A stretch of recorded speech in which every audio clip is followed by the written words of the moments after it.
Hebreus capítulo 1. Havendo Deus antigamente falado muitas vezes, e de muitas maneiras, aos pais, pelos profetas, a nós falou-nos nestes últimos dias pelo Filho, a quem constituiu herdeiro de tudo, por quem fez também o mundo, o qual, sendo o resplendor da sua glória, e a expressa imagem da sua pessoa, e sustentando todas as coisas pela palavra do seu poder, havendo feito por si mesmo a purificação dos nossos pecados, assentou-se à destra da majestade nas alturas. Feito tanto mais excelente do que os anjos, quanto herdou mais excelente nome do que eles. Porque, a qual dos anjos disse jamais, Tu és meu filho, hoje te gerei. E outra vez, eu lhe serei por pai, e ele me será por filho? E outra vez, quando introduz no mundo o primogênito, diz, e todos os anjos de Deus o adorem. E, em verdade quanto aos anjos, diz, que faz dos seus anjos espíritos, e de seus ministros labareda de fogo. Mas, do Filho, diz, ó Deus, o teu trono subsiste pelos séculos dos séculos, cetro de equidade é o cetro do teu reino. Amaste a justiça e odiaste a iniquidade, por isso Deus, o teu Deus, te ungiu com óleo de alegria mais do que a teus companheiros. E tu, Senhor, no princípio fundaste a terra, e os céus são obra de tuas mãos. Eles perecerão, mas tu permanecerás, e todos eles, como roupa, envelhecerão. E como um manto os enrolarás, e serão mudados. Mas tu és o mesmo, e os teus anos não acabarão. E a qual dos anjos disse jamais, assenta-te à minha destra, até que ponha teus inimigos por escabelo de teus pés? Não são porventura todos eles espíritos ministradores, enviados para servir a favor daqueles que hão de herdar a salvação? Hebreus capítulo 2. Portanto, convém-nos atentar com mais diligência para as coisas que já temos ouvido, para que em tempo algum nos desviemos delas. Porque, se a palavra falada pelos anjos permaneceu firme, e toda a transgressão e desobediência recebeu a justa retribuição, como escaparemos nós, se não atentarmos para uma tão grande salvação, a qual, começando a ser anunciada pelo Senhor, foi-nos depois confirmada pelos que a ouviram, testificando também Deus com eles, por sinais, e milagres, e várias maravilhas e dons do Espírito Santo, distribuídos por sua vontade? Porque não foi aos anjos que sujeitou o mundo futuro, de que falamos. Mas em certo lugar testificou alguém, dizendo, que é o homem, para que dele te lembres? Ou o filho do homem, para que o visites? Tu o fizeste um pouco menor do que os anjos. De glória e de honra o coroaste, e o constituíste sobre as obras de tuas mãos, todas as coisas lhe sujeitaste debaixo dos pés. Ora, visto que lhe sujeitou todas as coisas, nada deixou que lhe não esteja sujeito. Mas agora ainda não vemos que todas as coisas lhe estejam sujeitas. Vemos, porém, coroado de glória e de honra aquele Jesus que fora feito um pouco menor do que os anjos, por causa da paixão da morte, para que, pela graça de Deus, provasse a morte por todos. Porque convinha que aquele, para quem são todas as coisas, e mediante quem tudo existe, trazendo muitos filhos à glória, consagrasse pelas aflições o príncipe da salvação deles. Porque, assim o que santifica, como os que são santificados, são todos de um, por cuja causa não se envergonha de lhes chamar irmãos. Dizendo, anunciarei o teu nome a meus irmãos, cantar-te-ei louvores no meio da congregação. E outra vez, porei nele a minha confiança. E outra vez, eis-me aqui a mim, e aos filhos que Deus me deu. E, visto como os filhos participam da carne e do sangue, também ele participou das mesmas coisas, para que pela morte aniquilasse o que tinha o império da morte, isto é, o diabo. E livrasse todos os que, com medo da morte, estavam por toda a vida sujeitos à servidão. Porque, na verdade, ele não tomou os anjos, mas tomou a descendência de Abraão. Por isso convinha que em tudo fosse semelhante aos irmãos, para ser misericordioso e fiel sumo sacerdote naquilo que é de Deus, para expiar os pecados do povo. Porque naquilo que ele mesmo, sendo tentado, padeceu, pode socorrer aos que são tentados. Por isso, irmãos santos, participantes da vocação celestial, considerai a Cristo Jesus, apóstolo e sumo sacerdote da nossa confissão, sendo fiel ao que o constituiu, como também o foi Moisés em toda a sua casa. Porque ele é tido por digno de tanto maior glória do que Moisés, quanto maior honra do que a casa tem aquele que a edificou. Porque toda a casa é edificada por alguém, mas o que edificou todas as coisas é Deus. E, na verdade, Moisés foi fiel em toda a sua casa, como servo, para testemunho das coisas que se haviam de anunciar. Mas Cristo, como filho, sobre a sua própria casa. A qual casa somos nós, se tão somente conservarmos firme a confiança e a glória da esperança até ao fim? Portanto, como diz o Espírito Santo, se ouvirdes hoje a sua voz, não endureçais os vossos corações, como na provocação, no dia da tentação no deserto. onde vossos pais me tentaram, me provaram, e viram por 40 anos as minhas obras. Por isso me indignei contra esta geração, e disse: estes sempre erram em seu coração, e não conheceram os meus caminhos. Assim jurei na minha ira que não entrarão no meu repouso. Vede, irmãos, que nunca haja em qualquer de vós um coração mau e infiel, para se apartar do Deus vivo. Antes, exortai-vos uns aos outros todos os dias, durante o tempo que se chama hoje, para que nenhum de vós se endureça pelo engano do pecado. Por que nos tornamos participantes de Cristo se retivermos firmemente o princípio da nossa confiança até ao fim? Enquanto se diz: hoje, se ouvirdes a sua voz, não endureçais os vossos corações, como na provocação. Porque, havendo alguns ouvido, o provocaram, mas não todos os que saíram do Egito por meio de Moisés. Mas com quem se indignou por 40 anos? Não foi porventura com os que pecaram, cujos corpos caíram no deserto? E a quem jurou que não entrariam no seu repouso, senão aos que foram desobedientes? E vemos que não puderam entrar por causa da sua incredulidade. Hebreus capítulo 4. Temamos, pois, que, porventura, deixada a promessa de entrar no seu repouso, pareça que algum de vós fica para trás. Porque também a nós foram pregadas as boas novas, como a eles, mas a palavra da pregação nada lhes aproveitou, porquanto não estava misturada com a fé naqueles que a ouviram. Porque nós, os que temos crido, entramos no repouso, tal como disse: assim jurei na minha ira que não entrarão no meu repouso, embora as suas obras estivessem acabadas desde a fundação do mundo. Porque em certo lugar disse assim do dia 7º, e repousou Deus de todas as suas obras no 7º dia. E outra vez neste lugar, não entrarão no meu repouso. Visto, pois, que resta que alguns entrem nele, e que aqueles a quem primeiro foram pregadas as boas novas não entraram por causa da desobediência, determina outra vez um certo dia. Hoje, dizendo por Davi, muito tempo depois, como está dito: hoje, se ouvirdes a sua voz, não endureçais os vossos corações. Porque, se Josué lhes houvesse dado repouso, não falaria depois disso de outro dia. Portanto, resta ainda um repouso para o povo de Deus. Porque aquele que entrou no seu repouso, ele próprio repousou de suas obras, como Deus das suas.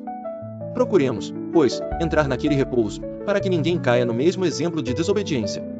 Porque a palavra de Deus é viva e eficaz, e mais penetrante do que espada alguma de 2 gumes. E penetra até a divisão da alma e do espírito, e das juntas e medulas, e é apta para discernir os pensamentos e intenções do coração. E não há criatura alguma encoberta diante dele, antes todas as coisas estão nuas e patentes aos olhos daquele com quem temos de tratar. Visto que temos um grande sumo sacerdote, Jesus, Filho de Deus, que penetrou nos céus, retenhamos firmemente a nossa confissão. Porque não temos um sumo sacerdote que não possa compadecer-se das nossas fraquezas, porém, um que, como nós, em tudo foi tentado, mas sem pecado. Cheguemos, pois, com confiança ao trono da graça, para que possamos alcançar misericórdia e achar graça, a fim de sermos ajudados em tempo oportuno. Hebreus capítulo 5. Porque todo sumo sacerdote, tomado dentre os homens, é constituído a favor dos homens nas coisas concernentes a Deus, para que ofereça dons e sacrifícios pelos pecados, e possa compadecer-se eternamente dos ignorantes e errados, pois também ele mesmo está rodeado de fraqueza. E por esta causa deve ele, tanto pelo povo, como também por si mesmo, fazer oferta pelos pecados. E ninguém toma para si esta honra, senão o que é chamado por Deus, como Arão. Assim também Cristo não se glorificou a si mesmo, para se fazer sumo sacerdote, mas aquele que lhe disse: Tu és meu filho, hoje te gerei. Como também diz, noutro lugar, tu és sacerdote eternamente, segundo a ordem de Melquisedeque. O qual, nos dias da sua carne, oferecendo, com grande clamor e lágrimas, orações e súplicas ao que o podia livrar da morte, foi ouvido quanto ao que temia. Ainda que era filho, aprendeu a obediência, por aquilo que padeceu. E, sendo ele consumado, veio a ser a causa da eterna salvação para todos os que lhe obedecem. Chamado por Deus sumo sacerdote, segundo a ordem de Melquisedeque. Do qual muito temos que dizer, de difícil interpretação, porquanto vos fizestes negligentes para ouvir. Porque, devendo já ser mestres pelo tempo, ainda necessitais de que se vos torne a ensinar quais sejam os primeiros rudimentos das palavras de Deus. E vos haveis feito tais que necessitais de leite, e não de sólido mantimento. Porque qualquer que ainda se alimenta de leite não está experimentado na palavra da justiça, porque é menino. Mas o mantimento sólido é para os perfeitos, os quais, em razão do costume, têm os sentidos exercitados para discernir tanto o bem como o mal. Hebreus capítulo 6. Por isso, deixando os rudimentos da doutrina de Cristo, prossigamos até a perfeição, não lançando de novo o fundamento do arrependimento de obras mortas e de fé em Deus. E da doutrina dos batismos, e da imposição das mãos, e da ressurreição dos mortos, e do juízo eterno. E isto faremos, se Deus o permitir. Porque é impossível que os que já uma vez foram iluminados, e provaram o dom celestial, e se tornaram participantes do Espírito Santo, e provaram a boa palavra de Deus, e os poderes do século futuro, e recaíram, sejam outra vez renovados para arrependimento, pois assim, quanto a eles, de novo crucificam o Filho de Deus, e o expõem ao vitupério. Porque a terra que embebe a chuva, que muitas vezes cai sobre ela, e produz erva proveitosa para aqueles por quem é lavrada, recebe a bênção de Deus. Mas a que produz espinhos e abrolhos, é reprovada, e perto está da maldição, o seu fim é ser queimada. Mas de vós, ó amados, esperamos coisas melhores, e coisas que acompanham a salvação, ainda que assim falamos. Porque Deus não é injusto para se esquecer da vossa obra, e do trabalho do amor que para com o seu nome mostrastes, enquanto servistes aos santos, e ainda servis. Mas desejamos que cada um de vós mostre o mesmo cuidado, para a completa certeza da esperança até o fim. Para que vos não façais negligentes, mas sejais imitadores dos que pela fé e paciência herdam as promessas. Porque, quando Deus fez a promessa a Abraão, como não tinha outro maior por quem jurasse, jurou por si mesmo, dizendo, certamente, abençoando-te abençoarei, e multiplicando-te multiplicarei. E assim, esperando com paciência, alcançou a promessa. Porque os homens certamente juram por alguém superior a eles, e o juramento para a confirmação é, para eles, o fim de toda contenda. Por isso, querendo Deus mostrar mais abundantemente a imutabilidade do seu conselho aos herdeiros da promessa, se interpôs com juramento. Para que por duas coisas imutáveis, nas quais é impossível que Deus minta, tenhamos a firme consolação, nós, os que pomos o nosso refúgio em reter a esperança proposta, a qual temos como âncora da alma, segura e firme, e que penetra até ao interior do véu, onde Jesus, nosso precursor, entrou por nós, feito eternamente sumo sacerdote, segundo a ordem de Melquisedeque. Hebreus capítulo 7. Porque este Melquisedeque, que era rei de Salém, sacerdote do Deus Altíssimo, e que saiu ao encontro de Abraão quando ele regressava da matança dos reis, e o abençoou, a quem também Abraão deu o dízimo de tudo, e primeiramente é, por interpretação, rei de justiça, e depois também rei de Salém, que é rei de paz. Sem pai, sem mãe, sem genealogia, não tendo princípio de dias nem fim de vida, mas sendo feito semelhante ao Filho de Deus, permanece sacerdote para sempre. Considerai, pois, quão grande era este, a quem até o patriarca Abraão deu os dízimos dos despojos. E os que dentre os filhos de Levi recebem o sacerdócio têm ordem, segundo a lei, de tomar o dízimo do povo, isto é, de seus irmãos, ainda que tenham saído dos lombos de Abraão. Mas aquele, cuja genealogia não é contada entre eles, tomou dízimos de Abraão, e abençoou o que tinha as promessas. Ora, sem contradição alguma, o menor é abençoado pelo maior. E aqui certamente tomam dízimo os homens que morrem, ali, porém, aquele de quem se testifica que vive. E, por assim dizer, por meio de Abraão, até Levi, que recebe dízimos, pagou dízimos. Porque ainda ele estava nos lombos de seu pai quando Melquisedeque lhe saiu ao encontro. De sorte que, se a perfeição fosse pelo sacerdócio levítico, por que sob ele o povo recebeu a lei, que necessidade havia mais de que outro sacerdote se levantasse, segundo a ordem de Melquisedeque, e não fosse chamado segundo a ordem de Arão? Porque, mudando-se o sacerdócio, necessariamente se faz também mudança da lei. Porque aquele de quem estas coisas se dizem pertence a outra tribo, da qual ninguém serviu ao altar. Visto ser manifesto que nosso Senhor procedeu de Judá, e concernente a essa tribo nunca Moisés falou de sacerdócio.